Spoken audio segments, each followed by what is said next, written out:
또 주님께 집중하며 나아갑니다. 또 연휴, 이렇게 퐁당퐁당 연휴 기간인데도 주님의 마음을 사모하여 이 자리까지 올라온 우리 사랑하는 지체들을 주님께서 그 누구보다 사랑하고 있음을 기억하오니 오늘 예배 드릴 때 우리의 영혼이 주님의 말씀으로 회복되고 하나님으로 통하여 우리 구주 예수 그리스도를 통하여 성령님의 인도하심을 통하여 우리가 주님과 함께 동행함이 기쁨으로 그리고 주님께 나아감이 즐거움으로 그리함으로 우리 삶의 많은 문제보다 더 크신 주님으로 통하여 우리의 삶의 답을 얻어가는 귀한 예배가 될 수 있도록 만나길 원하고 만나주실 주님을 찬양하는 귀한 시간 되게 하심을 믿사오며 살아계신 예수님의 이름으로 기도합니다. 아멘. 예, 오늘 영혼을 속이는 자들이란 제목을 가지고 하나님 말씀 함께 나누도록 하겠습니다. 성경을 가만히 보면요, 좀 놀라운 사실 하나가 있는데 예수님이 승천하자마자 이단이 생성되었다는 겁니다. 참 독특하게 오늘 본문도 이단에 대한 이야기인데요. 예수님께서 승천하신 지 얼마 안 돼서 초대교회는 이단으로 좀 몸살을 앓습니다. 그것이 여러 가지 영지주의라 부르는 이제 영혼을 천대시하는 이단으로부터 시작해서 그노시스즘이라 부르는 뭐 같은 의미긴 하지만은 또 지식을 추구하는 그런 이단까지 다양한 이단들이 이제 초대교회 안에 이제 생성되었고 그 문제로 이제 다투면서 교회가 방향을 잃기도 하고 때로는 성장하기도 했었죠. 근데 참 우리가 오늘 본문도 이제 베드로 사도가 AD 한 67년경에 로마에 있는 대화재 가운데 이단들이 급격하게 이제 나타나기 시작하니까 이제 충고를 해주는 내용이면서 우리가 이렇게 베드로가 이단에 대한 이야기를 하는 것을 보면서 두 가지를 좀 생각해 볼 수 있는 것 같아요. 본문 속에 들어가기 전에 첫 번째, 오늘날 또 이단들이 참 많지 않습니까? 이단에 대해서 여러분이 두려워할 필요가 없는 게 초대교회 때부터 생겼던 겁니다. 이게 너무 당연한 문제인 거예요. 왜냐하면 진짜에는 언제나 가짜가 달라붙거든요. 희미한 것들에게는 사실 잘 안 붙습니다. 그러나 빛이 찬란하면 찬란할수록 수많은 벌레들이 몰려오듯이 그리고 가짜들이 많이 생성되듯이 우리 주님의 복음이 명확하고 그 길에 대한 정확함이 있기 때문에 가짜들은 언제나 생성될 수 있다는 겁니다. 그래서 최근에도 참 많은 이단들이 우후죽순으로 생겨나고 있는데 이상하게 생각하지 마십시오. 그리고 두 번째로 이단이 아무리 강해도 우리의 기본 진리와 예수 그리스도에 대한 복음은 절대 흔들리지 않습니다. 2000년간의 이단과의 싸움이 얼마나 치열했는지 아시죠? 그러나 단 한 번도 주님의 교회는 무너지지 않았고 오히려 이단들이 흥황하면 흥할수록 우리의 교리가 더 탄탄해지고 한편 이런 생각 들어요. 초대교회가 교리를 왜 형성하게 됐냐면 이단들에게 대항하기 위해서 교리가 정립이 되었거든요. 한편으로 하나님께서 우리에게 이렇게 가시를 주므로 더 굳건하게 세워주시는 여건들을 만들어 왔고 싸워왔던 과정 속에 지금 있는 이단은 사실 2000년 전 이단하고 큰 차이가 없습니다. 그런 모습들을 보면서 능히 이길 수 있다는 것을 이해하시고 두려워하지 마시고 오히려 담대함으로 복음 속에 있으시면 안전함을 누릴 수 있다는 것을 먼저 말씀드리고 싶습니다. 그러나 여전히 이단이라는 것들이 생성되면 이단의 뜻은 아시죠? 끝이 다르다. 그러니까 멸망이란 뜻을 쓰고 있는데요. 주님을 온전하게 말하지 않고 뭔가를 변조시켜서 구원의 길을 피하게 만드는 것들이 이단이거든요. 그래서 오늘 베드로가 세 가지의 중심적인 주제를 가지고 이단은 이런 존재다라는 것을 가르쳐 주는데 여러분 안에 점검을 해보시며 주님을 조금 더 건강하게 쫓아갈 수 있는 시간이 되었으면 좋겠습니다. 첫 번째로 베드로가 이단을 선별하는 방법에 대해서 이렇게 얘기합니다. 2장 1절이죠. 성도들을 가만히 끌어들여서 사신주를 부인하게 한다라고 얘기합니다. 2장 1절을 보니까 그러나 백성 가운데 또한 거짓 선지자들이 일어났나니 이와 같이 너희 가운데 거짓 선생들이 있느니라. 그들은 멸망하게 할 이단을 가만히 끌어들여 자기들의 사신주를 부인하고 임박한 멸망을 스스로 취하는 자들이라 라고 얘기합니다. 이단의 첫 번째 특성은요, 가만히 끌어들여서 사신주를 부인하게 만듭니다. 여기서 가만히 끌어들이라는 얘기는요, 자기 소속된 그룹 안에만 모으려고 한다는 거죠. 복음은 확장성을 띠고 있습니다. 보편성을 띠고 있어요. 유일한 예수 그리스도의 복음 외에는 우리가 거의 대부분 허용됩니다. 그리고 다 받아줍니다. 그리고 복음은 우리만이 아니라 예수 그리스도를 통한 모든 자는, 그분을 입으로 고백하는 모든 자는 구원의 길에 갈 수 있다고 얘기하죠. 그런데 이단들은 대부분 다 자기들만의 은밀한 지식을 추구합니다. 그리고 그것을 모르면 구원에 이를 수가 없다라고 얘기하죠. 이렇게 얘기하면 어떨까요? 예수 그리스도에 플러스 알파로 뭔가를 더 하게 만드는 것들. 근데 문제는요, 플러스 알파가 더 중요하고 예수 그리스도는 희미해지게 만드는 것이 이단들의 정형적인 특성입니다. 처음엔 예수 얘기하거든요. 그런데도 들어가면 결국 예수가 사라져요. 여러분 생각에 지상 최대 이단이 어디라고 생각합니까? 여러분, 이단, 우리가 생각할 때 우리가 접할 수 있는 이단 가운데 가장 강력하고 거대한 이단은 어디라고 생각합니까? 뭐 머리에 여러 가지 생각이 날 수 있겠지만 이슬람입니다. 이슬람은 최고의 이단이죠. 여러분, 마호멧이 어떻게 자기의 교리를 정립한 줄 아십니까? 마호멧이요, 젊은 20대 때 무역 상인의 조카로서 삼촌을 따라서 여러 곳을 돌아다니다가 예루살렘에 간 적이 있습니다. 그때 이제 처음으로 기독교 공동체를 접하게 돼요. 그러면서 교회 안에 들어가고 싶어 했었죠. 여러 가지 이유로, 그리고 본인 안에 있는 여러 가지 해결되지 못한 문제로 교회 공동체에서 사실 좀 추방을 당합니다. 그에 대한 정확한 기록은 없어요. 추방되고 나서 그때 가진 교리를 가지고 자기 나름대로 이제 자기는 그렇게 얘기해요. 산에 올라가가지고 소위 말하는 메카에 가가지고 이제 금식하면서 기도하면서 계시를 받게 되고 이제 꾸란에 기록하게 되죠. 꾸란의 대부분 내용은 성경 그대로입니다. 그리고 실제 기독교 신앙을 그대로 접목시켜서 자기가 믿기 편한 방식으로 바꾼 게 이 이슬람이거든요. 그래서 이슬람이 왜 사상 최대 이단이라고 부르냐면은 구원론이 사실상 굉장히 희미하며 예수 그리스도에 대한 생각을 변질시키는데 최고의 정점을 찍고 있는 게 이 이슬람이기 때문입니다. 여러분, 이슬람 안에도 예수 그리스도가 나오시는 거 혹시 아십니까? 이슬람도 예수 그리스도를 알고 있고 최고의 선지자로 믿고 있습니다. 유일무이한 선지자죠. 물론 그들에게는 이제 마호멧이 가장 최고의 선지자라고 얘기하지만 예수님께서는 그들에게도 범접치 못할 신적 존재로 인지합니다. 물론 신성은 부정합니다. 그러나 예수님께서 다시 오셔서 온 세상을 심판할 주로까지 기록하고 있는 게 꾸란이에요. 근데 참 재밌는 게 뭐냐? 여러분, 오늘 본문에도 이렇게 얘기되어 있잖아요. 1절에 희미하게 자기들끼리 모아서 사시는 주를 부인하게 만든다. 이슬람 같은 경우 예수 그리스도의 구속의 은혜를 어떻게 비꼬아 놓았냐면, 예수님은 최고의 선지자고 최고의 능력자이기 때문에 그분은 죽을 수 있는 분이 아니다라고 기록하는 게 꾸란이에요. 여러분, 우리의 구원은 예수님이 우리와 같은 인간이 되셔서 우리 죄를 위하여 죽어주심으로 구원이 시작되고 그분이 다시 살아남으로 구원이 완성됩니다. 근데 꾸란은요, 딱 그것만 비틀어놔요. 예수님이 십자가에서 죽지 않았다. 꾸란에는 십자가에 죽은 사람을 가롯 유다라고 기록합니다. 가룟 유다가 예수님처럼 변신해서 대신 못 박히고 그래서 음부에 떨어지고, 그래서 가룟 유다도 굉장히 위대한 인물로 신성해요. 억울하게 죽은 인물로 묘사를 해요. 중요한 것은 예수님께서 십자가에 달려있는 그 가짜 뒤에 숨어 계시다가 그가 이제 다 처리되고 나서 다시 나타나셔서 승천하여 그 모습을 보이셨고 다시 온다라고 얘기합니다. 그러니까 기적도 인정하고요. 예수님의 신성은 인정하지 않지만 최고의 선지자로 인정하면서 재림주로도 얘기하고 심판주로도 얘기하는데 딱 하나만 지우는 거예요. 십자가만 지우는 겁니다. 대속만 지운다는 거죠. 이게 이단의 교묘함이라는 거죠. 그래서 지상 최대 이슬람은 실제로 그 예수 그리스도의 구속을 지웠기 때문에 행위적인 노력에 모든 것을 다 씁니다. 단 한 번이라도 메카를 반번하면 구원할 수 있다. 아니면 하루에 3번씩 기도함으로 하나님의 은총을 받을 수 있다. 그리고 유일신의 은혜를 바라기 위해서는 결국 자기의 것을 희생시키고 폭탄 테러를 하든 뭐든 하든 간에 그 나라를 위해서 희생하면 천국 갈 수 있다 얘기하지 않습니까?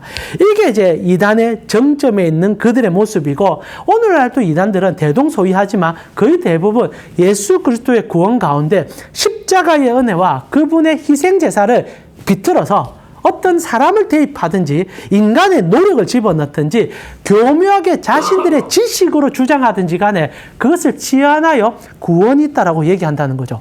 가만히 한번 생각해 보십시오. 우리 한국 교회 안에도 수많은 이단들이 있지만 언제나 구원이 어떤 자기들의만의 지식이라든지 자기들이 추구하는 교주를 통하여든지 어떤 은밀함으로 사람을 묶어서 행위적인 노력을 통하여 구원을 일으키려고 한다는 겁니다.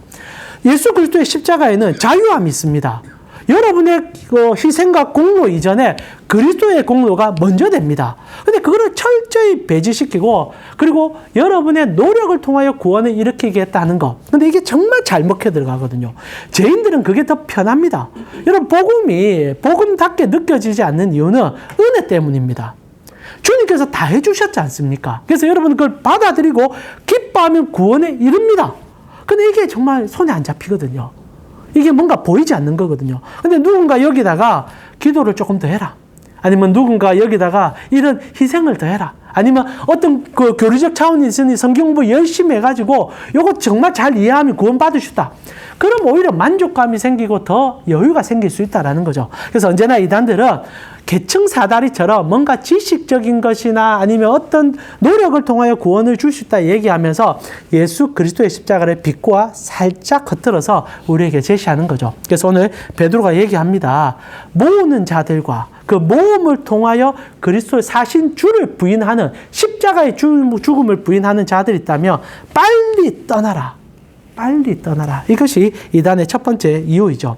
그리고 이런 이단들은 두 번째 이런 일들을 통하여 성도들을 현혹합니다. 그것이 무엇이냐면 성적인 쾌락 아니면 육체적인 쾌락을 그 우선순위로 주장케 한다는 거죠. 2절 같이 한번 읽어볼까요? 2절입니다. 여럿이 그들의 호색한 것을 따르리니 이로 말미암아 진리의 도가 비방을 받을 것이요. 이 호색이란 단어는요, 아셀게이아라는 단어고 육적이든 영적이든 간음 상태를 얘기합니다. 그리고 베드로의 얘기는 영적 간음보다는 육적 간음을 조금 더 강하게 얘기하는 것 같아요. 그러니까 이단들은 대부분 성적인 관계, 때로는 육체적 쾌락 문제에 더욱더 몰입하게 만드는 어떤 것이 있다는 겁니다. 실제로 한국 교회 이단들도 보면은 대부분 모두가 그렇지 않지만 문선명이 통일교 같은 경우에 피가름 교리 여러분 잘 아시죠? 문선명이만 그 진리의 그 피를 갖고 있기 때문에 그 피를 성도들이 나누어 가져야 되는데 이 피를 나누어 갖기 위해서는 성적 관계를 해야 된다라고 얘기하지 않습니까? 굉장히 더러운 종교예요. 회에 보면은. 그래서 문선명과 관계를 첫 번째 했던 사도들이 있습니다. 그 사도들과 또다시 관계하는 사람들이 있습니다. 그런 식으로 마치 번식하듯이 해서 그런 피가름을 계속 통하여 그렇게 함을 통하여 죄가 원죄가 사라진다고 얘기하는, 그래서 아담과 하와가 선악과를 따먹을 때 뱀의 유혹도 성관계로 해석하게 만드는 그런 이 교리들, 그런 것을 통하여 이 성적 관계라는 것은 친밀성과 은밀함을 늘 띄고 있습니다. 이게 마귀가 굉장히 잘 쓰는 일이죠. 그래서 도망가지 못하게 만들면서 어딘가에 종속되게 만드는 행위들, 단순히 성적 관계로 쾌락을 쫓아는 게 아니라 가장 인간에게 있어서 원초적인 것을 자극시키므로 그 단체에서 벗어나지 못하게 만드는 그런 것들이 이단이 가장 교묘하게 하는 일이죠. 최근에는 이제 정명석이 또 그런 일로 얼마나 일을 저질렀는지 법원에서 또 평가를 내린다는 겁니다. 그래서 여러분 이단들에게 유혹에 빠지지도 않겠지만은 어떤 성적인 것이나 쾌락적인 것 아니면 어떤 교주나 어떤 상황에서 그런 유혹을 통하여 그 구원이 이루어지고 재용서가 일어난다 얘기하며 여러분은 그럴 리도 없겠지만은 쳐다도 보지 않으셔야 될 것 같습니다. 그러면서 세 번째 이제 베드로가 이제 실제로 두 번째는 첫 번째 같은 게 조금 이제 문제가 될 수 있지만은 두 번째는 여러분 잘 안 넘어지지 않을 것 같아요. 그러나 세 번째는 사실상 오늘날 교회 안에 들어와 있는 이단들의 모습이기도 합니다. 세 번째 우리 같이 한번 읽어볼까요? 세 번째입니다. 그들이 탐심으로서 지어낸 말을 가지고 너희로 이득을 삼으니 그들의 심판은 예적부터 지체하지 아니하며 그들의 멸망은 잠들지 아니하리라. 자, 탐심을 자극시키며 지어낸 말을 가지고 이득을 삼게 만드는 것이 이단의 주된 목적이다라는 거죠. 이단의 주된 목적은 실제로 영적 교리나 영적 진리에 있지 않습니다. 돈에 있어요, 돈에. 결국 돈을 많이 끌어모아서 그 지도층들이 행복하게 사는 것이 이단의 주된 목적이고 그 밑에 이제 성도들이 그것을 위해서 희생당하고 있는데도 그것을 모르게 사는 거죠. 실제로 많은 이단들이 자기들만의 구원의 길을 채택할 때 이 헌금적 요소를 빠지지 않고 나아가 헌금적 요소로 우리가 하나님 앞에 헌신함을 통하여 복 받을 수 있다는 얘기를 교묘하게 하는 경우들이 참 많다는 겁니다. 참 안타깝게도 사람들은요, 돈의 가치에 우리의 마음을 담을 때가 참 많습니다. 이거 어쩔 수 없는 것 같아요. 그래서 돈이 있는 곳에 사람이 가게 돼 있고 돈이 힘이 있기 때문에 그 힘에 사람이 휘둘리기도 한다는 거죠. 그래서 유일하게 복음만이 돈의 힘에서 벗어날 은혜를 줍니다. 여러분 이거 아셔야 돼요. 초대교회, 요즘 저희 교회에서 사도행전을 공부하고 있는데 초대교회에서 성령이 임했을 때 가장 먼저 일어난 일이 뭔지 아십니까? 여러분은 방언을 통하여 기적과 은사라고 생각하는데 아니에요. 방언은 사실 중요한 문제가 아닙니다. 방언의 목적은요, 노아 홍수 때 일어났던 사건과 바벨탑에 일어났던 죄악의 사건을 회복시키는 하나님의 열망을 보여줄 뿐입니다. 언어가 다시 통합되고 하나님께서 이 땅의 죄악을 거두시며 새 나라 새 땅을 이루어준다는 것을 성령의 은사로 보여주시죠. 실제로 성령의 가장 첫 번째 사역은 그렇게 임함을 통하여 모든 것이 공유되는 공동체를 만들어요. 그래서 방언이 임한, 성령이 임한 공동체는요, 자기의 재산을 다 팔아서 성도를 돕는 얘기로 시작됩니다. 교회 첫 시작은 내 것이 아닌 우리의 것을 인지하고 하나님의 것을 하나님께 돌려드림으로 서로 행복한 시간을 만들어가는 공동체가 되어지죠. 그러다가 이제 아나니아, 사피라 같은 인생들이 등장하지 않습니까? 여전히 자본주의 논리로 내가 이만큼 이상하니 내 것을 돌려달라는 사람이 있으니까 하나님께서 그 자리에 징계하는 사건이 일어나는데 이단들은 언제나 돈에 우리의 욕망을 투사시켜 그것으로 사람을 모으려고 하는 자들이라는 거죠. 참 강교합니다. 여러분, 복음이 커지면 커질수록 내 것은 계속 사라지게 되어 있어요. 참 신기합니다. 주님을 사랑하면 사랑할수록요, 정말 내 주머니의 것이 아닌 하나님의 것을 마음에 깊이 새기는 자들이 넘쳐난다는 거예요. 그런 면에서 저는 최근에 우리 기독교 신앙의 우리 동역자들 가운데 연예인들이 참 잘하는 모습을 보여주면 가슴이 뛸 때가 있어요. 뭐 차인표 씨라든지, 여러분 우리 기독교인들 가운데 뭐 여러 가지 뭡니까 누구죠? 요번에 마라톤 해가지고 션 우리 부부를 하든지 이런 지체들 보면 너무너무 멋지잖아요. 그들의 인생에 많은 것들이 누릴 수 있고 참 차인표 씨 정말 제가 개인적으로 뭐 신앙의 여러 가지 생각해 볼 수 있지만 저희가 최근에 이제 여러분 아시다시피 성경 통독하는 어플 있지 않습니까? 거기에 차인표 씨가 예수님의 목소리로 기부했지 않습니까? 사실 헌신된 일을 하면은 자기의 몸값도 있을 것이고 충분히 돈 받을 수도 있는데도 전부 다 무료 봉사를 했거든요. 그게 중요하다는 얘기가 아닙니다. 실제로 가질 수도 있는데도 하나님 나라와 사랑하는 주의 백성을 생각하며 놓을 수 있는 은혜가 복음 안에 있다는 거예요. 근데 이단은 놓지 말라고 얘기합니다. 더 가져라고 얘기하는 거예요. 욕망을 자꾸 자극시킵니다. 대표적인 인물이 조엘 에스틴이죠. 여러분, 긍정의 힘 한때 얼마나 유행했습니까? 제가 그 책을 읽으면서 기가 막히더만요. 그 책이니까 제 가슴이 뛰더라고요. 그 책의 첫 내용이 이렇습니다. 혹시 읽어보셨습니까? 옛날에 그 책 얼마나 많이 읽었습니까? 첫 내용이래요. 기도하면 아파트 준다더라고요. 제가 그때 아파트가 없었거든요. 그래서 차도 주고 아파트도 주고 막 대놓고 정하고 지금 내 거 하면 생긴다 하더라고요. 그래서 제가 그래 열심히 해봤습니다. 부끄러운 얘기지만은 제가 저 용호동에 교육전도서를 했을 때 너무 힘드니까 이제 조엘 오스틴 목사 책이 너무 감명적이라서 로또를 샀어요. 제가 로또 사서 얼마나 열심히 기도했는지 모르겠어요. 하나님 이거 한 번만 당첨시켜줬어서 우리 애들하고 번듯한 집에서 한번 살게 해주십시오. 우리 아내가 그때 마귀의 자식이라고 저를 막 욕했는데 그런데도 제가 이게 너무 좋아가지고 하나님 이게 책에 기록되어 있으니까 한 번은 들어주지 않습니까? 야, 그때 복권 한 10장 샀거든요. 한 개도 당첨시켜주지 않더라고요. 그리고 제가 다 잡아 찍고 하나님, 이거 하나님 뜻이 아니군요 하면서 두 번 다시, 그 뒤로는 정말 복권 사본 적이 없습니다.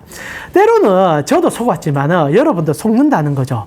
교묘한 이단들뿐 아니라 교회 안에서도 탐심을 지어낸 말을 가지고 이득을 삼는 걸로 신앙을 대처하는 경우들이 얼마나 많은지 모릅니다. 자꾸 속이는 거예요. 예수님은 아무것 없이 십자가에 우리 대신 죽어주시고 정말 빨가벗어서 그 위에 서셨는데 우리는 그 옷 하나 건져가지고 제비뽑기하는 군병들처럼 예수 바라보면서 옷이라도 하나 더 뺏으려고 아둥바둥 사는 우리의 신앙은 성경이 말하기를 이단적 삶이라고 주장하고 있다는 겁니다. 사랑하는 우리 캠코 선교회 지체 여러분, 여러분의 신앙은 무엇을 쫓고 계십니까? 실제로 오늘 이단을 얘기하지만은 우리 안에도 은밀하게 이단들이 들어와 있어요. 여러분, 그렇다고 제가 여러분에게 경제활동을 하지 말라는 것도 아니고 돈을 사랑하지 말라는 얘기도 아닙니다. 여러분, 돈을 가지고 우리가 경제활동을 안 할 수가 없어요. 필요합니다. 그러나 그게 신이 아니에요. 그게 하나님이 아닙니다. 그것은 도구일 뿐이고 여러분이 활용하는 하나의 가치일 뿐입니다. 예수를 믿으면 이것이 중립적 가치로 다가가게 된다는 사실을 잊지 말아 주십시오. 오늘 베드로가 세 가지를 얘기합니다. 오늘 여러분에게 삶을 좀 적용하면서 얘기했지만 첫 번째, 이단들은요, 은밀한 지식을 통하여 예수 그리스도의 십자가를 부정하려고 합니다. 교회는요, 예수 십자가와 그분의 다시 오심을 찬양하는 곳입니다. 그렇지 않으면 돌아서십시오. 두 번째로, 음란한 행위들을 지속함으로 유대적인 끈끈함을 유지시키려고 합니다. 교회들이 그런 경우가 있어요. 은밀한 비밀들을 교회 안에 공유시켜서 교회를 벗어나지 못하게 만듭니다. 얼마나 많은 교회들이 교회 안에만 희생하라는 얘기를 합니까? 이거 가짜 복음이에요. 진짜 복음은 교회 안에서 헌신되어 힘을 얻어서 캠코에서 일하게 만들어요. 캠코에서 희생하게 만들어요. 교회는 훈련소고 타가소일 뿐입니다. 그런데 교회들이 음란하게 만들어 자기들끼리의 모임을 주장한다면 빨리 돌아서십시오. 그리고 마지막으로, 탐심을 부추기는 자들이 있습니까? 돈에 미치게 만들고 물질의 축복에만 매이게 만드는 자들이 있습니까? 빨리 돌아서십시오. 오직 예수 그리스도의 십자가만이 구원의 길임을 아는 자들이 참된 주님의 길을 쫓을 수 있을 것입니다. 이제 우리 같이 한번 기도하면서 주님께 나아갈까요? 세 가지 이단에 대한 얘기를 했지만 실제로 우리 안에도 많이 있고요. 오늘날 우리 교회 안에도 숨어서 드러나는 이런 독버섯 같은 경우들도 참 많이 있습니다. 여러분, 오늘 세 가지 충고를 잘 기억하시고 속지 마르시고 오직 십자가, 예수 그리스도의 그 이름, 그 이름으로 살아나아갈 때 여러분의 구원은 벌써 완성되었고 완성으로 향해 나아갈 것입니다. 오늘 예수님, 당신을 사랑하고 당신으로 사는 나의 신앙이 되게 하여 주시옵시고 그 이름으로 캠코에서 최선을 다하여 살아가는 나의 신앙이 되게 하여 주시옵소서. 교회에서 인정받는 신앙이 아니라 이곳에서 인정받는 나의 신앙이 되게 하여 주시옵소서. 이 시간 함께 기도하면서 주님께 나아갔으면 좋겠습니다. 같이 한번 기도드리겠습니다. 주님 감사합니다. 오늘도 우리 살아가는 캠코 성교회 지체들과 함께 초대교회에 흥황했던 이단의 본질을 살펴보면서 우리 신앙을 다시 한번 돌아보게 됩니다. 하나님, 우리 캠코 성교회 지체들은 이 세 가지 문제에서 벗어나 주님을 열심히 쫓고 있는 지체들인 것을 압니다. 그러나 언제나 독버스처럼 우리의 귀에 이렇게 얘기하는 수많은 것들이 많이 있기에 오늘도 다시 한번 얘기했으니 주여, 우리 사랑하는 캠코 성교회 지체들이 세 가지를 다시 한번 정경케 하여 주시고 예수 십자가를 앙망하고 주님께 달려가고 주님의 십자가로 살아내며 이 캠코 안에서도 주님의 영광을 위해서 살아감을, 그것을 기쁨으로 삼을 수 있는 우리 지체들이 되어질 수 있도록 인도하여 주시옵소서. 주님께서 이들을 불러주셨으니 그 영광까지 함께 해주실 것을 믿습니다. 주님 감사합니다. 오늘 또 우리 사랑하는 지체들과 함께 초대교회에 있었던 이단들의 이야기 속에 우리 안에 있는 이단들을 끄집어내 보려고 했었습니다. 하나님, 우리는 정말 예수 그리스도 한 분만을 바라보고 있는지를 되묻습니다. 많은 것이 다 필요하죠. 그리고 그것은 주님께서 또한 주시는 것이죠.